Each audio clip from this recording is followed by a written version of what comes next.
ನಮಸ್ಕಾರ, ನ್ಯೂಸ್ 26 ಗೆ ಸ್ವಾಗತ.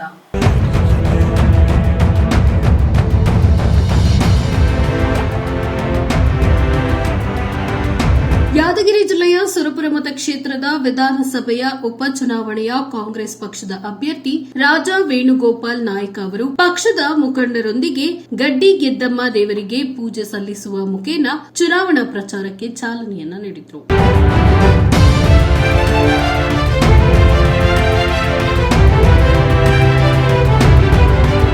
ಈ ಸಂದರ್ಭದಲ್ಲಿ ಕಾಂಗ್ರೆಸ್ ಪಕ್ಷದ ಯಾದಗಿರಿ ಜಿಲ್ಲಾ ಯುವ ಘಟಕದ ಅಧ್ಯಕ್ಷರಾದ ರಾಜಾ ಕುಮಾರ ನಾಯಕ, ರಾಜಾ ಸಂತೋಷ್ ನಾಯಕ್, ರಾಜಾ ಸುಶಾಂತ್ ನಾಯಕ್, ಕಾಂಗ್ರೆಸ್ ಪಕ್ಷದ ಸುರಪುರ ಮತ್ತು ಹುಣಸಗಿ ಬ್ಲಾಕ್ ಕಾಂಗ್ರೆಸ್ ಘಟಕದ ಅಧ್ಯಕ್ಷರು, ಕೆಪಿಸಿಸಿ ಸದಸ್ಯರು ಉಪಸ್ಥಿತರಿದ್ದರು. ವರದಿ ಜುಮ್ಮಣ್ಣ ಗುಡಿಮನಿ, ನ್ಯೂಸ್ 26 ಕನ್ನಡ, ಯಾದಗಿರಿ.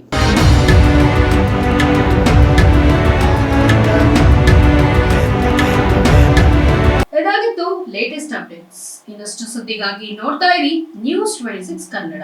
ನಾವು ನಿಮ್ಮೊಂದಿಗೆ.